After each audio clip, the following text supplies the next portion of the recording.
Not realising कि मैं Sandeep sir से मिलने जा रही हूँ।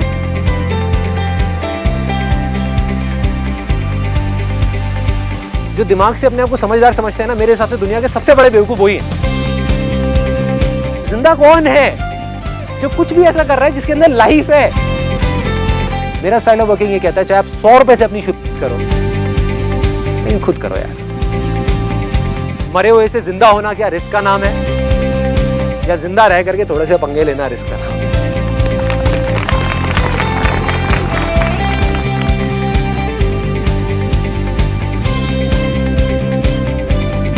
लोग क्या कर रहे हैं, बाहर सब कुछ बदलने की कोशिश कर रहे हैं। एक दिन के 5 मिनट निकाल करके एटलीस्ट अपने अंदर कुछ रिफ्लेक्ट करो। How many times do we actually sit and think कि जो मैं कर रहा हूँ वो क्यों कर रहा हूँ, और जो मुझे करना है वो क्या करना है। जो आपके पेरेंट्स हैं, मतलब उनसे ज़्यादा आपके बारे में कौन सोच सकता है? You know what, I love my self because, क्योंकि अगर कोई इंसान खुद से प्यार नहीं कर सकता ना, वो किसी और से नहीं कर सकता।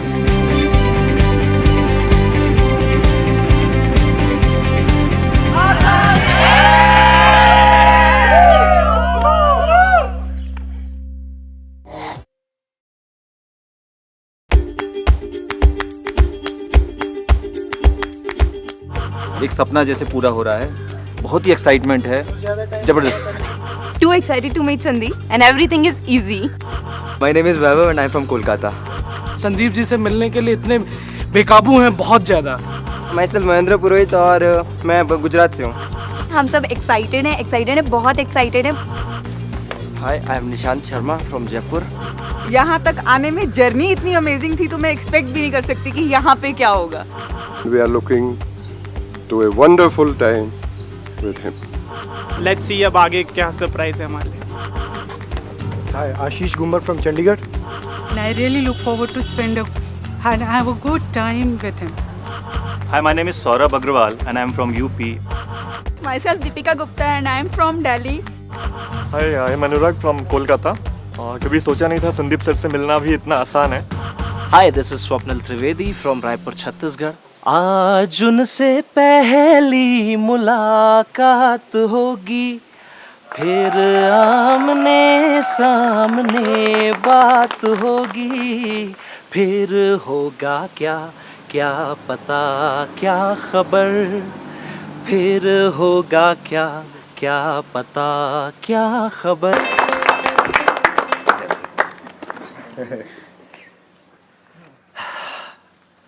ओके सो हाँ, मैं आपको ना एक स्टोरी सुनाऊंगा, एक रियल लाइफ स्टोरी जो इमेजिनरी है लेकिन मेरी ज़िंदगी की असली कहानी है, एक सच्ची कहानी। और अभी जब मैं आपको पूरी स्टोरी बताऊंगा तो आप एंड में रिलेट कर सकते हैं उन सब लोगों से जो सक्सेसफुल हुए हैं। आप नोटिस करोगे कि हाँ, सिर्फ मैं ही नहीं, कोई भी आदमी किसी भी फील्ड में अगर उसने किया है तो उसने कुछ ऐसा ही किया है, और वो इतना आसान है कि आप कहोगे यार इसमें तो कुछ है ही नहीं। अब ये बहुत बड़ी प्रॉब्लम है। होता क्या है कि कुछ चीज़ें जो बहुत ज़्यादा आसान लगती है ना, उसको हम छोड़ ही देते हैं, कहते हैं यार इससे कुछ थोड़ी होगा। मतलब अगर कुछ बड़ा करना है लाइफ में तो इतना सिंपल थोड़ी हो सकता है। अगर इतना सिंपल होता तो हर कोई करके बड़ा नहीं बन जाता। यही तो प्रॉब्लम है कि लोग सिंपल चीज़ें कम करते हैं, कॉम्प्लिकेटेड चीज़ों में ज़्यादा जाते हैं। जो सिंपल चीज़ों को समझ जाते हैं वो फिर आगे निकल जाते हैं लाइफ में। सो व्हाट हैपेंड वाज कि मैं एक छोटा सा बच्चा 3 साल का खेल रहा हूँ, भाग रहा हूँ, दौड़ रहा हूँ एक प्लेग्राउंड में। पूरी दुनिया मेरे लिए एक प्लेग्राउंड जैसी है, मज़ा आ रहा है। कोई कंपटीशन नहीं है, कोई डर नहीं है, कोई जीतने का लालच नहीं है।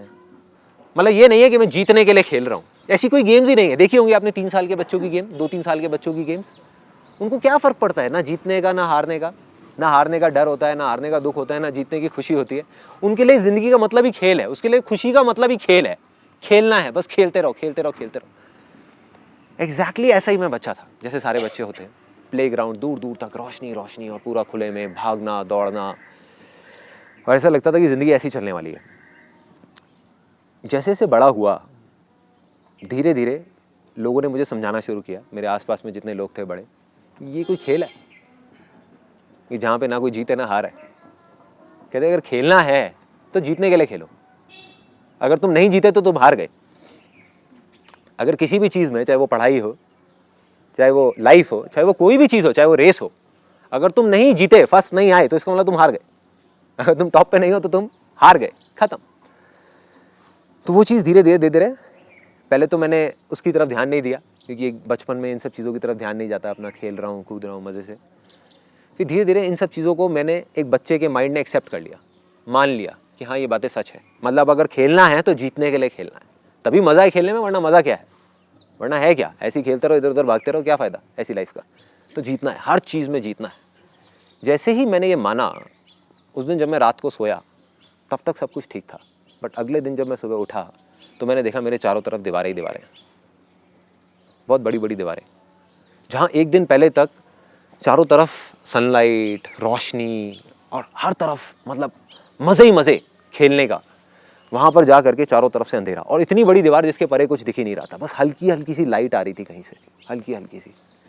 तो मैं डर गया वो देख करके, मेरी हालत ख़राब, क्योंकि एक बच्चे की जिसकी आदत थी कि खुले में खेलना करना और उसको लगता था यही ज़िंदगी है, उसने देखा कि ये मैं कहाँ चारों तरफ से अंधेरे में आ गया, यहाँ भागा वहाँ भागा, जहाँ देखा दीवार, वो इतनी ऊंची दीवार कि बस सोच भी नहीं सकते। और मज़े की बात, मैं अकेला नहीं था उन दीवारों में, पूरी की पूरी दुनिया थी। जब तक मैं छोटा था तो मैं बच्चों के साथ खेल रहा था, यहाँ जा रहा था वहाँ जा रहा था, मेरे को कोई और दिखता ही नहीं था। थे लोग लेकिन मेरे को नहीं दिखते थे, चारों तरफ रोशनी थी। अब उन दीवारों के बीच में मेरे को बहुत सारे लोग दिखने लग गए। मैं उन लोगों के पास गया, अपने बड़ों के पास में या और लोग जिनको जा करके मैंने बोला, मैंने कहा ये क्या हो गया, कल तक मैं यहाँ पर जब सोया था तो यहाँ पर सब कुछ सही था, ये दीवारें कहाँ से आ गई। तो उन्होंने कहा बेटे तेरी ये गलतफहमी है, ये दीवारें शुरू से ही थी, ये आज से नहीं है, सदियों से है, ये थी है और रहेंगी। तो मेरे को समझ नहीं आया, एक बच्चे के दिमाग इस चीज़ को हजम नहीं कर पा रहा था। मैंने कहा नहीं ऐसा नहीं हो सकता। मैं गया दूसरे के पास, तीसरे के पास, चौथे के पास, बहुत लोगों के पास गया, सबके पास गया, जा करके मैंने पूछा ये दीवारें कहाँ से आई। सबने एक ही जवाब दिया, कहते बेटे ये दीवारें तो हैं ही और रहेंगी, और ये थी, तेरी गलतफहमी है, तुझे लग रहा था यहाँ कोई दीवार नहीं थी, ये तो दीवारें हैं। जब से हमको चीज़ें, जब से हमने होश संभाला हमने दीवारें देखी हैं यहाँ पे, तो ये झूठ नहीं है, ये सब सच है। तो मैंने फिर फाइनली जा करके लोगों से ये पूछना शुरू किया, मुझे ये तो समझ आ गया कि हाँ मैं गलत था, ये दीवारें थी, हैं और रहेंगी। क्या इसका कोई रास्ता है इससे परे जाने का, क्या कोई ऐसी दुनिया है जो इसके परे है। तो मैंने जा करके लोगों से पूछना शुरू किया। आई स्टार्टेड आस्किंग कि ठीक है समझ गया कि ये दीवारें हैं, बट इसकी अगर पार निकलना है या आगे निकलना है तो क्या है, ये दीवारें हैं क्या, किस चीज़ की बनी हुई है, ये दीवारें आई कहाँ से, कल तक तो नहीं थी, किस चीज़ की। किसी के पास कोई जवाब नहीं था, बट एक आदमी मुझे मिला, उसने कहा बेटे एक रास्ता है। वो सीढ़ियाँ देख रहा है सामने, सीढ़ियाँ जा रही हैं ऊपर, तो एक काम कर, उन सीढ़ियों पे कुछ लोग दिख रहे हैं तुझे। ये सीढ़ी ना अभी बड़ी है, यहाँ पर जो पहली सीढ़ी है आगे जाके धीरे धीरे छोटी होती जाएगी, छोटी और बहुत ऊपर तक जा रही है। अगर तू वहाँ पहुँच गया तो तू उस दीवार के परे निकल जाएगा। तुझे सिर्फ एक एक करके उन सीढ़ियों पर चढ़ना है। मैंने एक्सेप्ट कर लिया, मैंने कहा कि नहीं मैं चढ़ूंगा, कुछ भी हो जाए, चाहे मुझे कुछ भी करना पड़े, मुझे तो उस दीवार के परे जाना है। मुझे वो दुनिया याद थी, मैं भूला नहीं था उस दुनिया को, जहाँ मैं बचपन में जी रहा था, खेल रहा था। मुझे वापस से उस रोशनी वाली दुनिया में जाना था, इस अंधेरे से निकल करके। मैं गया और जा करके भागने लगा उसकी तरफ, उन सीढ़ियों की तरफ, और पूरी दुनिया उस तरफ भाग रही थी, मारकाट मची हुई थी। मतलब हर आदमी को उस सीढ़ी पर चढ़ना था, हर आदमी को। लेकिन पीछे से जैसे ही मैं गया चढ़ने के लिए, मेरे को आस पास में सब लोगों ने आकर के बोला बेटे कोई फ़ायदा नहीं है, हम बहुत सालों से कोशिश कर रहे हैं उन सीढ़ियों पर चढ़ने की, नहीं चढ़ सकता तू, हो ही नहीं सकता, कोई नहीं गया उधर। देख हमारे एटलीस्ट दूर दूर तक कोई नहीं गया, हमने नहीं देखा किसी को हमारे परिवार में, हमारे उधर दूर दूर तक किसी को उन सीढ़ियों के ऊपर जाते हुए। शायद तू भी नहीं जा पाएगा, छोड़ना, क्यों कोशिश कर रहा है, तू यहीं पे रहे हमारे पास में, यहाँ देख सब कुछ है तो सही। मैंने कहा नहीं मैं चढ़ूंगा, मैं करूँगा कोशिश। मैं गया भागता हुआ और पहली सीढ़ी पर चढ़ गया। कॉम्पिटिशन था, लड़ाई थी, झगड़ा था, किसी को मारा, किसी को हटाया, किसी को गिराया, कुछ भी करके किसी के ऊपर पैर रखा और फाइनली उस पहली सीढ़ी पे चढ़ गया, पहुंच गया। बहुत खुश, इतना खुश कि आई कांट इवन एक्सप्रेस कि मैं कितना खुश हो गया। खुशी किस चीज़ की थी, वो खुशी इस चीज़ की थी कि मैं दुनिया से ऊपर उठ गया। बाकी करोड़ों लोग जो मेरे साथ के थे वो पीछे रह गए और मैं आगे निकल गया, मैं आगे आ गया, इस चीज़ की खुशी थी। फिर मैंने देखा आगे एक और सीढ़ी है, दूसरी सीढ़ी, उस पर चढ़ा। लोग और कम होते चले गए, मतलब जगह भी कम, लेकिन उस कम जगह के अंदर बहुत सारे लोग भरे हुए, जिसकी वजह से मुझे थोड़ा थोड़ा डर लगने लग गया। क्योंकि अगर अब यहाँ पे गलती की गुंजाइश नहीं थी, जब तक मैं ज़मीन पे था तब तक कोई डर नहीं था, या डर ये कह लो कम था, लिमिटेड था। लेकिन जैसे जैसे मैं ऊपर बढ़ रहा था वो डर और बढ़ता जा रहा था, क्योंकि अब डर था नीचे गिरने का, कि अगर हल्का सा यहाँ से धक्का लगा और वापस से अगर उसी ज़मीन पे पहुँच गया तो मेरा क्या होगा। फिर मैं और ऊपर चढ़ा, तीसरी सीढ़ी, चौथी सीढ़ी, पांचवी सीढ़ी, करते करते करते करते एक दिन ऐसा आया कि उस सीढ़ी के टॉप पे पहुँच गया, ऊपर पहुँच गया, जहाँ पर मुझे बताया गया था जब मैंने नीचे इस जर्नी को शुरू किया था कि ऊपर जाने के बाद एक ऐसा रास्ता मिलेगा जहाँ से इस दीवार के परे निकल जाएंगे, इस दीवार के परे, जहाँ पर रोशनी रोशनी होगी, खुशियाँ ही खुशियाँ होगी। लेकिन मज़े की बात, वहाँ पर जब मैं टॉप पे गया तो वहाँ पे सिर्फ कुछ लोग थे, जगह बहुत छोटी सी थी, टॉप पे बहुत कम लोग वहाँ पे खड़े हुए थे, और वहाँ पर जाने के बाद भी उछले जा रहे थे और ऊपर जाने के लिए, मतलब अभी भी तसल्ली नहीं हुई थी, कोशिश कर रहे थे। मैंने कहा यार ये तो धोखा है, ये तो मेरे साथ धोखा हुआ है। मुझे सबने कहा था कि यहाँ पर एक रास्ता है, ये कोई रास्ता थोड़ी है, ये तो बेवकूफ़ी है। यहाँ पर आकर के मैं टॉप पे खड़ा हो गया, लेकिन जिसके लिए मैं यहाँ पे टॉप पे चढ़ा था खुशी के लिए, उस खुशी का तो कोई नामो निशान ही नहीं है यहाँ पर तो और ज़्यादा कंपटीशन है, और ज़्यादा डर है। इतनी ऊपर से गिरा तो मरा, गलती की भी गुंजाइश नहीं है, कुछ भी नहीं है, और अंधेरा इतना दूर दूर तक, दीवारें बिल्कुल घुप अंधेरा, लोग डरे हुए बैठे हुए हैं। तो मैंने उनको बोला, मैंने कहा चलो ना नीचे चल के एटलीस्ट लोगों को बताते हैं कि भाई ये सब झूठ है, ये धोखा है, ये बेवकूफ़ बनाया जा रहा है और कुछ भी नहीं है। तो उन्होंने कहा छोड़ना यार, यहाँ से कौन जाएगा, बोल वो लोग हम ही को तो देख रहे हैं, और बोल मज़ा तो आ रहा है यहाँ पे, क्या प्रॉब्लम है, बैठे हुए हैं, देख टॉप पे, देख नीचे क्या हालत है, देख वहाँ जाएगा तू वापस, किस चक्कर में है। मैं कहा मैं तो जाऊँगा। मैं उतरा नीचे, जा करके मैंने पूरी दुनिया को बताया कि ये धोखा है, कुछ नहीं है, ये ऊपर जा करके ये सीढ़ी खत्म हो गई है, इसकी सीढ़ी के आगे कुछ है ही नहीं, आगे अंधेरा ही अंधेरा है। किसी ने नहीं सुनी। तब अंदर से कहीं से एक अर्ज आई कि अब मैंने इस दीवार को तोड़ना है किसी भी तरीके से, तोड़ दूंगा इस दीवार को। एक बड़ा सा हथौड़ा लिया और लेकर के भागा उस दीवार की तरफ। जब गया तो लोग हंसने लग गए, देख करके कहते क्या कर रहा है, दीवार को तोड़ेगा ये। किसी ने ध्यान तक नहीं दिया, किसी ने देखा भी नहीं, सबका ध्यान उधर उन सीढ़ियों की तरफ था। आगे बढ़ना है, ऊपर चढ़ना है, ऊपर चढ़ना है, ऊपर चढ़ना है। ये मोमेंट था मेरी लाइफ का एक बहुत बड़ा मोमेंट, जब मैं गया उस हथौड़े को ले करके और अपनी पूरी जान लगा करके उस दीवार के ऊपर मार दिया। और जैसे ही मैंने मारा तो वो हथौड़ा उस दीवार के पार निकल गया। दीवार टूटी नहीं, दीवार के पार निकल गया और जा करके नीचे ज़मीन पर टकराया। मैंने कहा ये क्या है, हाउ इज़ दैट पॉसिबल, ये क्या हो रहा है। फिर मैंने उस हथौड़े को छोड़ा, धीरे धीरे अपना हाथ आगे बढ़ाया, मेरा हाथ उधर निकल गया, फिर धीरे धीरे मैं पूरा उधर निकल गया। मतलब वो दीवार थी ही नहीं, वो एक धोखा था, एक झूठ था। वो दीवार थी डर की दीवार। जब तक वो डर था मेरे अंदर तब तक वो दीवार थी। जब तक मेरे अंदर वो डर था, नीचे गिर जाने का डर, आगे ना जाने का डर, लेकिन जैसे ही वो डर खत्म हुआ, मैं आगे गया तो उस दीवार के परे निकल गया। उधर गया, जा करके देखा मैं अकेला नहीं हूं, मेरे जैसे लाखों लोग और हैं, लेकिन सब छोटे छोटे बच्चे, एक भी बड़ा नहीं है वहां पर। छोटे छोटे बच्चे खेल रहे हैं, उसी तरीके से खेल रहे हैं जैसे वो सालों पहले खेल रहे थे, जैसे मैं खेलता था। खेल रहे हैं, कोई कुछ कर रहा है, कोई कुछ कर रहा है, कोई कुछ कर रहा है। और मैं देख करके चौंक गया। मैंने कहा ये क्या हो रहा है, सारे बच्चे बच्चे हैं, बड़े कहाँ रह गए। और फिर मैं आगे गया, जा करके एक जगह पे पानी था, पानी मेरे को प्यास लगी थी पीने के लिए। मैंने जा करके अपनी शक्ल देखी तो मैं भी बच्चा था वहाँ पर। आई वाज अ चाइल्ड, मैं बड़ा नहीं था। मतलब कि उस दीवार के परे जो मैं निकला, वो नहीं था जिसके अंदर वो डर था, वो वही बच्चा था जो खुले में खेलता था। मतलब ये दीवार थी ही नहीं, ये अंधेरा था ही नहीं, ये अंधेरा था सिर्फ उस डर की वजह से, जो रूट कॉज है हमारी सारी की सारी प्रॉब्लम्स का। अगर किसी तरीके से यहाँ पर बैठे हुए हम जितने भी लोग हैं, इमेजिन करो एक बार कोई हाइपोथेटिकल सिचुएशन, आपके अंदर से डर निकल जाए फेलियर का, डर निकल जाए कामयाब ना होने का, तो कोई रोक सकता है आपको कामयाब होने से? सोच के देखो। एक क्रिकेटर है, उसके अंदर से डर निकल जाए आउट होने का, उसको कोई आउट कर सकता है? हाँ? एक डांसर है, उसके अंदर से डर निकल जाए हारने का, उसको कोई हरा सकता है? नहीं हरा सकता। और वो कौन हो सकता है? सिर्फ एक बच्चा। और वो बच्चा हम सबके अंदर जिंदा है। करना है तो क्या करना है? अपने उस डर से परे निकलना है, उस डर की दीवार के परे निकलना है। उसको तोड़ना नहीं है, क्योंकि वो है ही नहीं, तोड़ोगे किसको? जब दीवार है ही नहीं तो उसको तोड़ोगे कैसे? जो चीज है उसको तोड़ोगे ना। डर नाम की कोई चीज है ही नहीं, एक इमेजिनेशन है जो चारों तरफ से खड़ी हुई है। वो खड़ी क्यों हुई है? अब आते हैं उसके रूट कॉज पे, वो आई कहां से। अगर एक वर्ड में मैं बताऊं, एक वर्ड में, इसको ध्यान से सुनना, वो है कंपैरिजन।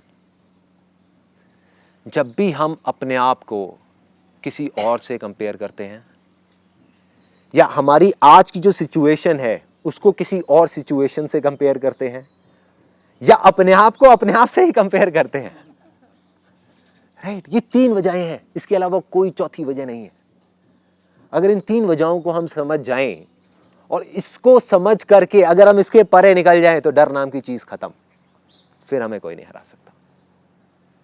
इनफैक्ट हमें जीतने का लालच ही नहीं है ना, तो कोई हराएगा कैसे? हरा उसको सकते हैं जिसके अंदर जीतने का लालच हो। Comparison. I'll give you a real life example and I'll ask you, then I hope you will be able to relate it in a better way. एक डांस कंपटीशन हो रहा है, 4 जो कंटेस्टेंट्स है ना, चारों एक जैसा डांस करते हैं टेक्निक वाइज, एक जैसा सीखे हुए हैं, एक ही गुरु से सीखे हुए हैं और बिल्कुल 4 फाइनलिस्ट हैं। एक जो है वो डांस करने वाला है, फाइनल्स है, आज या तो हार है या जीत है। एक जो पहला वाला है वो डांस करने वाला है जजेस को खुश करने के लिए और ऑडियंस को खुश करने के लिए। उसका यही मकसद है कि किसी तरह से जजेस को खुश कर दूं, ऑडियंस को खुश कर दूं, जीत जाएगा, जीत जाऊंगा। उसके चारों तरफ क्या होंगी? दीवारें होंगी, होंगी ना। और वो दीवारें किस चीज की होंगी? जरा अपने आप को सिचुएशन में डाल के देखो, किस चीज की दीवारें होंगी? डर की दीवारें, कि अगर जजेस खुश नहीं हुए तो क्या होगा, ऑडियंस खुश नहीं हुई तो क्या होगा, हार जाऊंगा, मैं तो जमीन पे चला जाऊंगा, वापस से उसी दुनिया में चला जाऊंगा जहां से मैं ट्रैवल करते करते 1 साल लगा करके यहां तक पहुंचा हूं, वापस वहीं गिर जाऊंगा, उसी खाई में पहुंच जाऊंगा। मतलब इतना ऊपर तो आ गया, लेकिन डर भी उतना ही बड़ा है, दीवारें उतनी बड़ी हैं चारों तरफ। दूसरा आदमी वो आज परफॉर्म करने वाला है अपने बाकी के जो कंटेस्टेंट्स हैं उनको हराने के लिए और उनसे जीतने के लिए। उसके चारों तरफ क्या होंगी?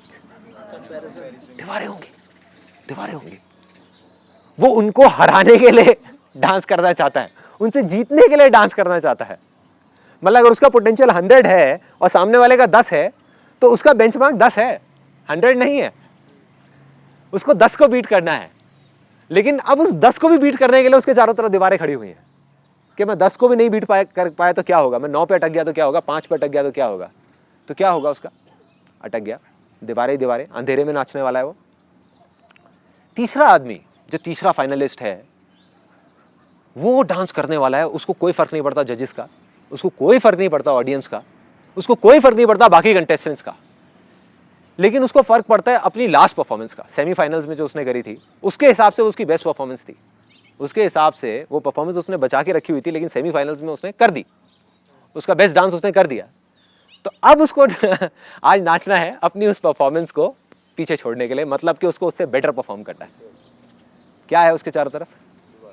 दीवारें, दीवारें। किस चीज़ की दीवारें हैं? डर की दीवारें, कि अगर मैं अपने उस सेमीफाइनल की परफॉर्मेंस से बेटर परफॉर्म नहीं कर पाया तो क्या होगा, गया, गिरा वापस से जा करके उसी दुनिया में, वापस से जहां कोई नहीं जाना चाहता।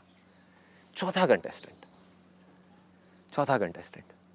वो कहता है जजेस गए तेल लेने, ऑडियंस गई भाड़ में, बाकी कंटेस्टेंट से मुझे कोई फर्क नहीं पड़ता, भगवान करे उसमें से जिसको जीतना है वो जीत जाए, मुझे कोई फर्क नहीं पड़ता, जिसको हारना है वो हार जाए, मुझे हारना है मैं हार जाऊं, मुझे कोई फर्क नहीं पड़ता, मुझे ना अपनी पुरानी कोई परफॉर्मेंस याद है, मैं तो भाई बस इसलिए नाचने वाला हूं क्योंकि नाचना मेरे लिए खेल है और खेल मेरे लिए जिंदगी है। मैं आज नाचने वाला हूं सिर्फ और सिर्फ अपने लिए, अपनी खुशी के लिए। और मैं जब नाचूंगा मुझे कोई परवाह नहीं है आसपास में कौन बैठा है कौन नहीं बैठा, कौन जीतेगा। कोई दीवारें हैं उसके आसपास में? अरे है ही नहीं, है ही नहीं, कोई डर ही नहीं ना उसको, ना उसको हारने का डर, ना जीतने का लालच, है ही नहीं उसके अंदर। वो तो कहता है बस आज का ये दिन है मेरे पास में, आज मैं वो कर जाऊंगा जो मैं करना चाहता हूं, और कोई परवाह नहीं है कि क्या होता है क्या नहीं होता, क्या होगा क्या होगा। अब आप ध्यान से देखो, ये जो बच्चे हैं ना ये छुपे हुए हैं हमारे में से कहीं, ये मत समझो ये कोई दूसरे प्लेनेट से आए हैं। ये किसी डांस कंपटीशन में आपको दिख सकते हैं, किसी जगह पे आपको दिख सकते हैं, किसी क्रिकेट में आपको दिख सकते हैं, एक्टिंग में आपको दिख सकते हैं। एक एक्टर है जो खुद की एक्टिंग को बीट करने के लिए लगा हुआ है, 20 साल हो गए अपनी एक्टिंग को ही नहीं बीट कर पा रहा, लगा हुआ है, या किसी और को बीट करने की कोशिश कर रहा है, या किसी को खुश करने की कोशिश कर रहा है। एक एक्टर है वो सिर्फ एक्टिंग कर रहा है, तो कोई परवाह नहीं है। तो कौन जीतेगा एंड में? तो जो नहीं जीतना चाहता वही जीतेगा। You will be unstoppable. आप जिस भी फील्ड में होगे, जो भी कर रहे होगे, यू विल बी अनस्टॉपेबल। किसी भी फील्ड में आप उठा करके देखोगे आपको 3 तरह के लोग मिलेंगे। एक वो जो फेलियर्स हैं, उनमें डर सबसे ज्यादा है, सबसे ज्यादा है। क्योंकि वो डरे हुए हैं कि हम आगे नहीं बढ़ पाए तो क्या होगा, नहीं बढ़ पाए। वो ये नहीं समझ पा रहे हैं हम अपने डर की वजह से नहीं बढ़ पा रहे। अगर किसी तरीके से इस डर को हटा दिया जाए तो हम आगे बढ़ जाएंगे। एक वो जो मीडियोकर है, एक वो जो अनस्टॉपेबल है। चाहे आप पेंटिंग में उठा करके देख लो, चाहे इसमें, चाहे उसमें, आर्ट में, किसी भी चीज़ में, बिजनेस में उठा करके देखो, those are unstoppable. Those are the people जिनके अंदर डर नाम की कोई चीज़ ही नहीं है। जिसके अंदर हल्का सा भी डाउट है, जिसके अंदर हल्का सा भी डर है, वो गया। आज वो कहीं पर भी है, वो गिर सकता है। देखो क्या होता है ना, आज आप दीवार के इस तरफ खड़े हो, मैं इस तरफ खड़ा हूँ, बस इतना सा फर्क है। एक ना एक दिन आप इस दीवार के इस तरफ आओगे, तब आप आकर के देखोगे उन सब चीज़ों को जिस चीज़ के बारे में मैं आपको बता रहा हूँ। मतलब हमको लगता है कि जिस आदमी के पास में जितनी सक्सेस है, जितना पैसा है, वो उतना ही खुश है। अगर ऐसा होता तो आज सबसे ज़्यादा खुश लोग यूएस में होते।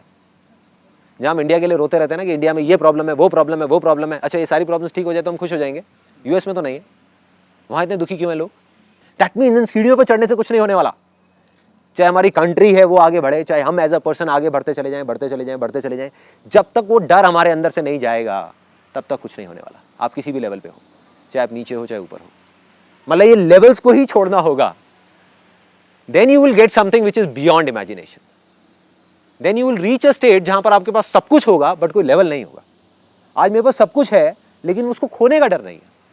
मतलब आज अभी हम यहाँ पर बैठे हुए हैं, अगर कल मेरे पास जो भी कुछ है, right from my car to my house to my bank balance to my company, सब कुछ बंद हो जाए, सब कुछ खत्म हो जाए, मैं तब भी हंस करके आपके साथ में यहीं पे बैठा हूँगा और हंस करके बातें कर रहा हूँ। या यहाँ पर नहीं होगा तो किसी हिल स्टेशन पे, कसौली में ऊपर जाकर मॉल रोड है ना, वहाँ पर जा करके आपकी फोटोग्राफ खींच रहा हूँ, स्माइल 10 रुपये देना है। प्रॉब्लम क्या है? प्रॉब्लम क्या है? राइट। और वो डर नहीं है मेरे अंदर, इसलिए मैं खुल के वो कर पा रहा हूँ जो मैं करना चाहता हूँ। नहीं तो मेरी सिचुएशन में ऐसे लाखों लोग हैं, लाखों बिजनेसमैन हैं पूरे वर्ल्ड में, जिनके पास आप जाओ, जा करके बोलते हैं हमारे पास टाइम ही नहीं है। किस चीज़ का टाइम नहीं है? अपनी हेल्थ के ऊपर टाइम देने का टाइम नहीं है। हाँ, वो करने का टाइम नहीं है जो हम करना चाहते हैं। तो भाई किस चीज़ का टाइम है तुम्हारे पास? किस चीज़ का टाइम है? किस वजह से नहीं कर रहे? सीधा बोलो ना कि डर की वजह से नहीं कर रहे। डर है कि कहीं हम ये जो हाथ में है वो खो ना दें। डर है कहीं ये पंगा लेकर के वो चीज़ ना खत्म हो जाए जिसको करने में हमको 10 साल लगे। और डर ही नहीं है, ना आज है, ना तब था, ना कभी होगा। इसलिए आज ये सब कुछ है मेरे पास में। Simple simple. So my simple question to all of you, क्या है वो तरीका जिससे हम अपने डर को निकाल सकते हैं? या क्या प्रॉब्लम है जिस वजह से वो डर नहीं निकलता? कैसे निकल सकता है वो डर? If you live in a society, so you interact with people, there are circumstances which are beyond your control, and once in a while वो आता है आपके अंदर, थोड़ा सा ऊपर उफान मारता है, आगे चलने को कहता है, बट कुछ circumstances ऐसे होते हैं जो आपके कंट्रोल से नहीं होते हैं, वो फिर धीरे धीरे दबने लगता है। मुझे ऐसा लगता है। Your point is very valid कि जब circumstances ऐसे होते हैं तब हम उस दीवार को नहीं तोड़ पाते।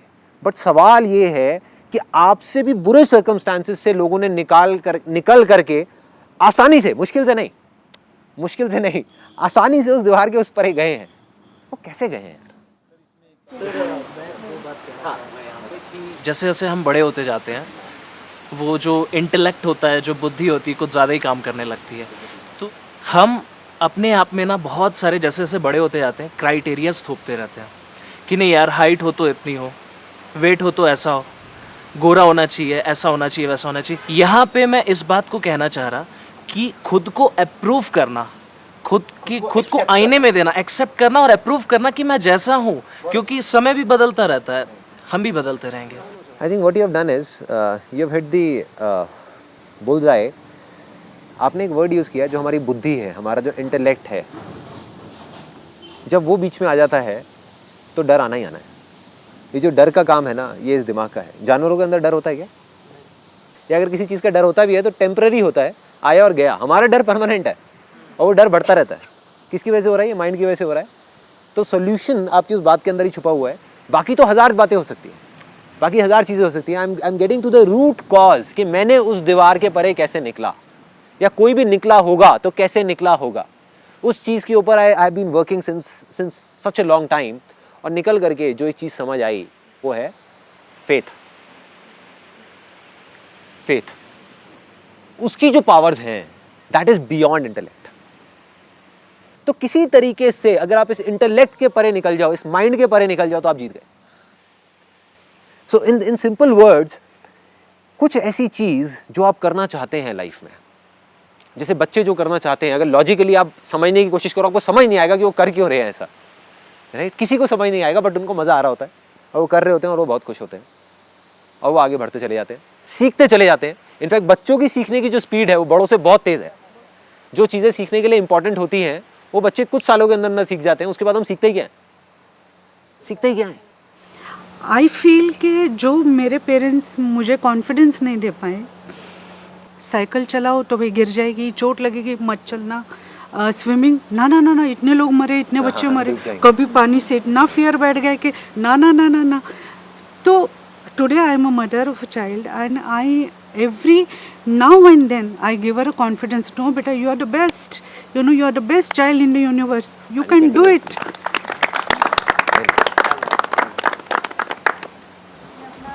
शेयर करना चाहूँगी जो आपका लास्ट लाइफ चेंजिंग सेमिनार सुनने के बाद मेरे अंदर आया।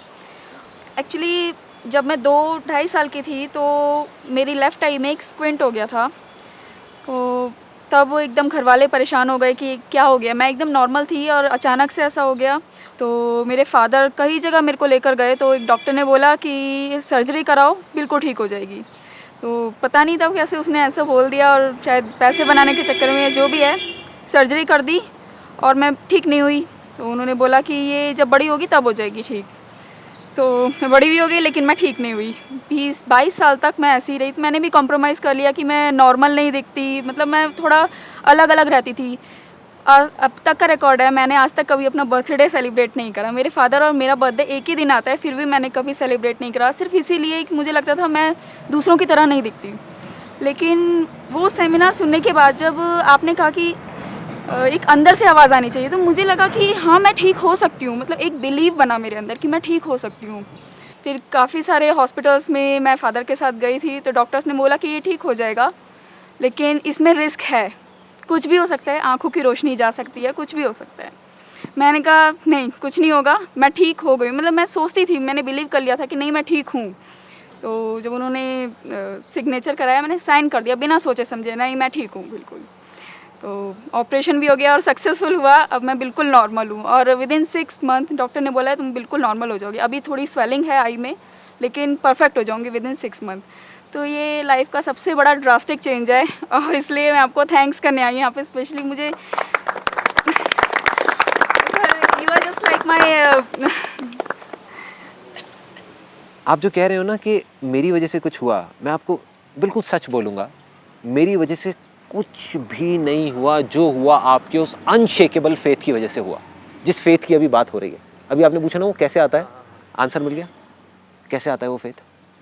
वो फेथ आया अंदर से, भोलेपन की वजह से, उस बच्चे की वजह से, उस बड़े आदमी की वजह से नहीं जो हमको कंफ्यूज करता है, जो दिमाग ज़्यादा लगाता है। जो दिमाग लगाएगा वो चलता जाएगा चुपचाप। जो दिमाग नहीं लगाएगा, दिल में किसी भी चीज़ को मान लेगा, चाहे वो बेवकूफ़ी भरी हो। मैं कहता हूँ आप मान करके तो देखो कि मैं हवा में उड़ सकता हूँ, और कूदो। अगर आप मान गए ना और डाउट नहीं हुआ, आप उड़ोगे हवा के अंदर, उड़ोगे बिना पंखों के, उड़ोगे।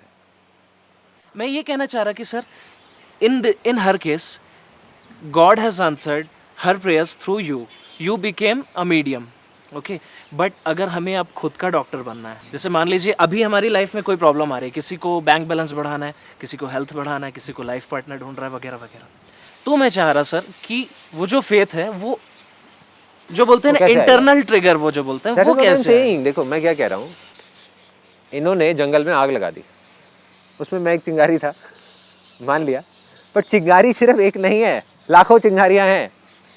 Sandeep Maheshwari is just one of those चिंगारीज।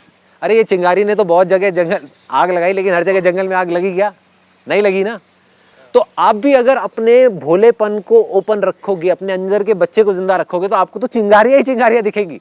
वो चाहे यहाँ से आए, चाहे वहाँ से आए, चाहे किसी बुक से आए, चाहे वहाँ से आए, चाहे किसी की कोई बात सुन के आए, चाहे बिना बात सुने आए, चाहे अंदर से आए, चाहे कहीं से भी आए, किसी और सोर्स से आए, वो आपको नहीं पता कहाँ से चिंगारी आएगी। ठीक है। मेरे लाइफ में छोटा सा इंसिडेंट हुआ था। Like I was in graduation, then happens कि आई वाज वेरी टेंस्ड कि my college was not that good. I was really very tensed कि यार कहाँ मैंने एडमिशन ले लिया, बिकॉज मेरी स्कूलिंग बहुत अच्छी थी, तो कॉलेज अच्छा नहीं था। फाइनली जब बहुत ज़्यादा टेंशन में थी कि क्या करना है क्या नहीं करना है, तो ऐसे ही रोड पे I was sitting in a park, there was a kid who was eating a softy cone.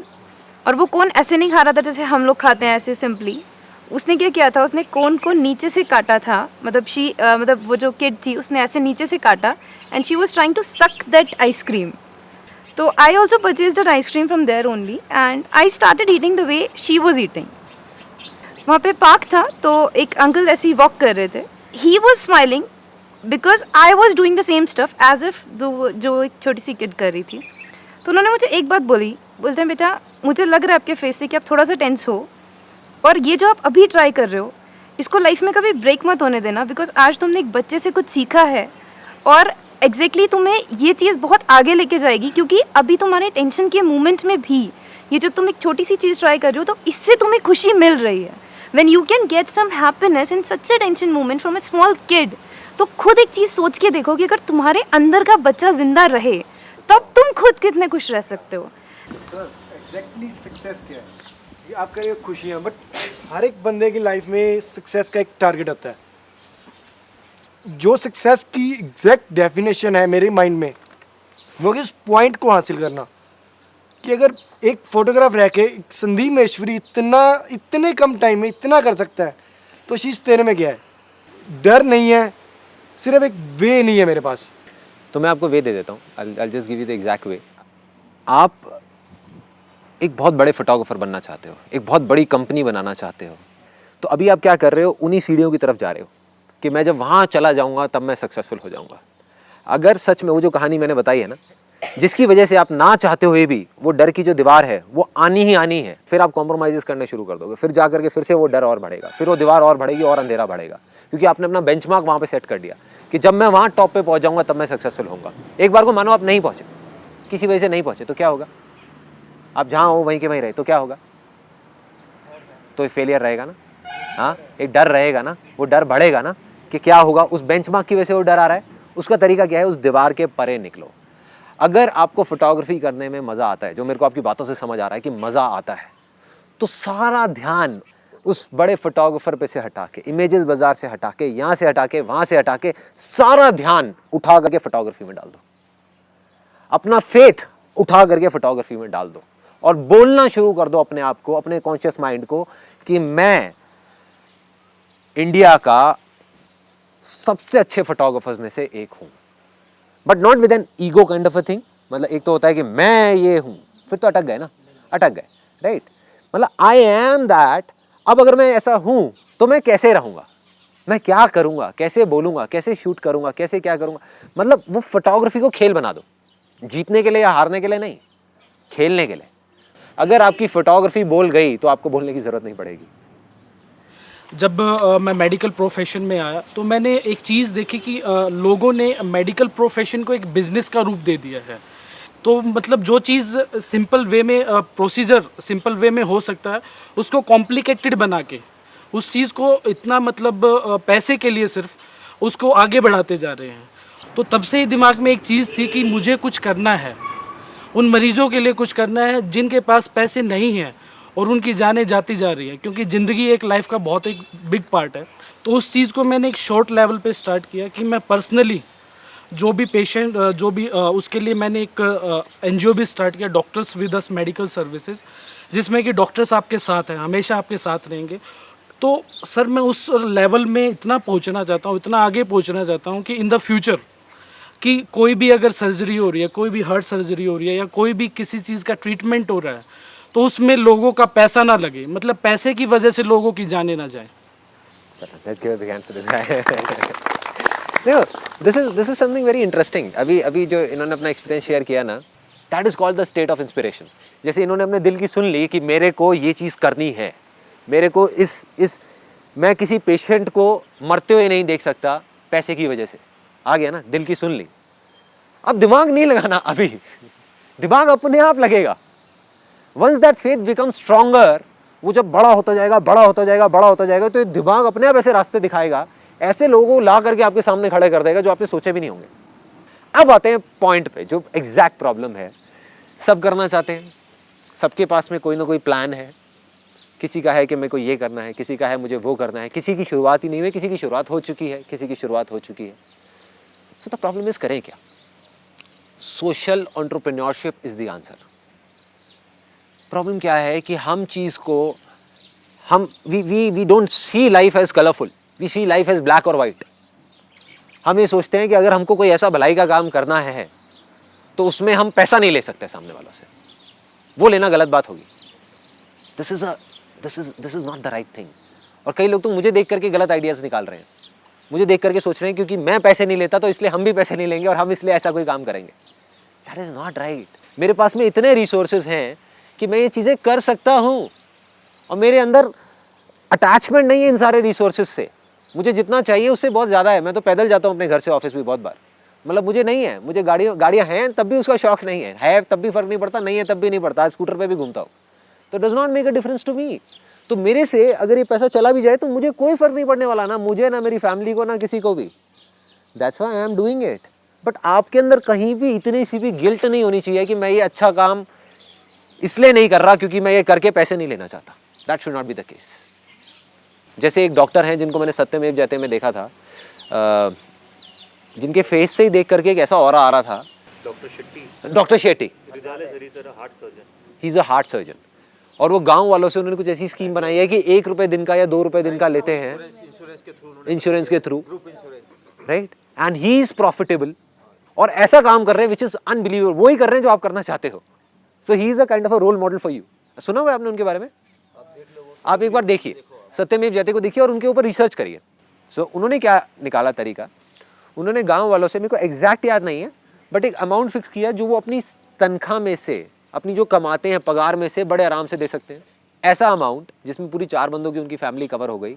और ऐसे उन्होंने लाखों लोगों से पैसा लिया, करोड़ों रुपए आया और आज उनके वहाँ पे एक दिन के अंदर अंदर पूरे वर्ल्ड में सबसे ज़्यादा जो हार्ट सर्जरीज होती है वो वहाँ होती है। और किन की होती है? उन लोगों की जिनके पास में पैसा नहीं है ये करने का। तो जो आपका दिल कह रहा है, जो आपका फेथ कह रहा है वो करो। कैसे होगा वो मुझे भी नहीं पता, आपको भी नहीं पता, लेकिन एक बात कन्फर्म है कि वो होगा। चलो, सी यू देन। आसान है। Please have a seat.